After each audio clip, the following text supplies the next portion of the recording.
Hello and welcome to this introductory lecture on microeconomics. Apologies for the last lecture being ended so suddenly. Noticed that it started to run on a bit and thought it was a convenient place to stop. We're now going to discuss a continuation of that lecture on free market failure. So far we've examined an efficient way in which the free market allocates economic resources. However, the market has a number of failures and imperfections, including aspects of the following: market power, factor immobility, inequality, merit goods, externalities, instability, information problems, and public goods. I'll now turn to each of these issues and discuss it in detail. Market failure is said to occur when the free market does not result in allocative and productive efficiency. Complete market failure results in a missing market. Partial failure results or occurs when a market exists but contributes to resource misallocation. We've discussed markets before in terms of allocative efficiency and productive efficiency with production frontiers and such. Now we'll continue to discuss it in detail in terms of other things such as market power. So turning to market power. In a free market, firms may come to dominate and have monopoly power. This can lead to higher prices and low levels of output and cause a loss in welfare achieved. We'll be discussing this in another module known by the theory of the firm, and in which we'll be going into detail of different market forms such as monopoly, perfect competition and imperfect competition, as well as oligopoly. A monopolist raises prices and cuts output compared to a perfectly competitive industry, which would produce at P0, Q0. A consumer surplus decreases, producer surplus increases, and consumer surplus decreases at a welfare loss. If you give me a second, there you go. Monopoly, power and abuse. You can see as prices would rise, the bearing of the surplus is reduced from the consumer surplus and enhanced in terms of producer surplus. So it's the producer or the monopoly benefiting at the expense of the consumer. Factor immobility. In a perfect market, factors of production are able to move easily between markets. An increase in demand for one product will lead to higher prices, which will attract resources out of another industry. In reality, there is often factor immobility. Resources cannot always move between industries. For example, if one industry is in decline and another is in expansion, individuals cannot leave one and work in another without retraining, as they do not possess the necessary skill base. They may not even know the job exists. This is known as occupational and geographical immobility, and it's one of the main factors that leads to factor immobility and leads to unemployment. That's demonstrated on the graph production frontier on the screen there, with good A and good B, two goods, as we've discussed before.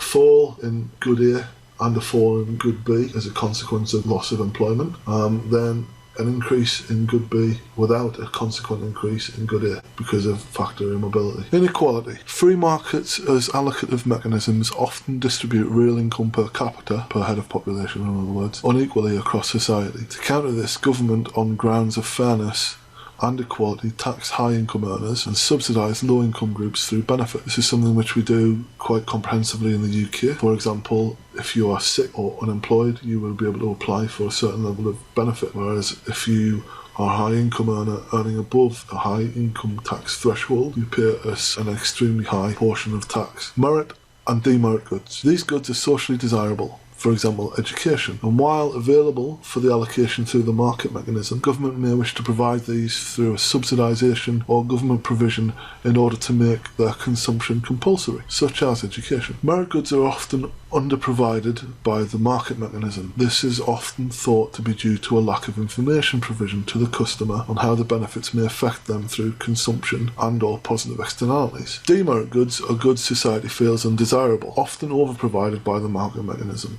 Government often legislates against them. Externalities. The definition of externality is the benefit or cost to a society or another person or private action, e.g. production or consumption, a third-party effect. Put simply, an externality may be thought of as an unanticipated or unexpected spin-off of a production process or service provision. Taken on an individual basis, this may have welfare implications or profit implications. Taken on a society level, an externality may be thought of as occurring when the divergence occurs between social and private costs and benefits. In the case of a negative externality, such as pollution, the social cost is greater than the private cost. Social cost is private cost plus external cost. Private costs are costs faced by decision makers in the transaction or consumption or production process. They're internal to the market. External costs are costs imposed on society, spillover effects, such as a result of activities that are not directly paid for by the firm. Positive externalities exist where perceived social benefit is bigger than private benefit. Social benefit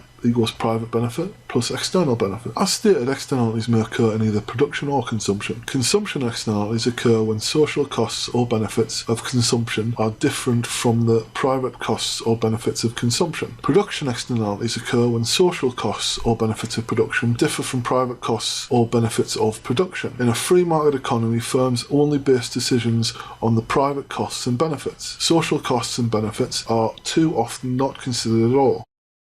As a result of this, negative production externalities overproduce and firms do not take into consideration the negative external effect of their actions. Production occurs in excess of the socially optimum level. With positive production externalities, firms do not take into account the positive external effects of their actions and therefore undervalue output, producing too little compared to the socially optimum level of output. This situation is depicted on the right, whereby a negative externality is considered. The free market allocation considers only private costs, is Q0. Optimum allocation is Q1.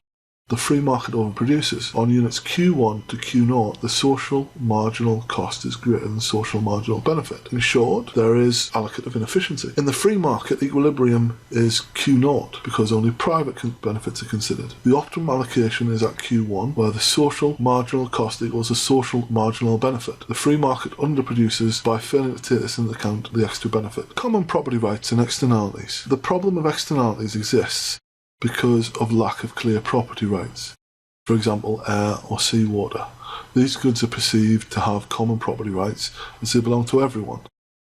However, because no one owns it, there is no concern about who should be responsible for its maintenance, or its quality, or prevention of degradation in particular. Hence problems occur with noise and pollution. There are exceptions to this rule being attempted in some countries but not others. We will come to these aspects, such as pollution permits being attempted in the developed world later in this course. Voluntary agreements. Here all participants in consumption of a good and service agree on particular forms of behaviour, for example noise minimisation, maintenance payments, etc. For these agreements to occur, there must be low transaction costs. They must be cheap and easy to set up. Also, it must be possible to collectively bring all participants together. Realistic in small measures, such as noise minimisation in neighbourhoods, it becomes complex when attempting to bring together all members of a country to agree on pollution and less than realistic.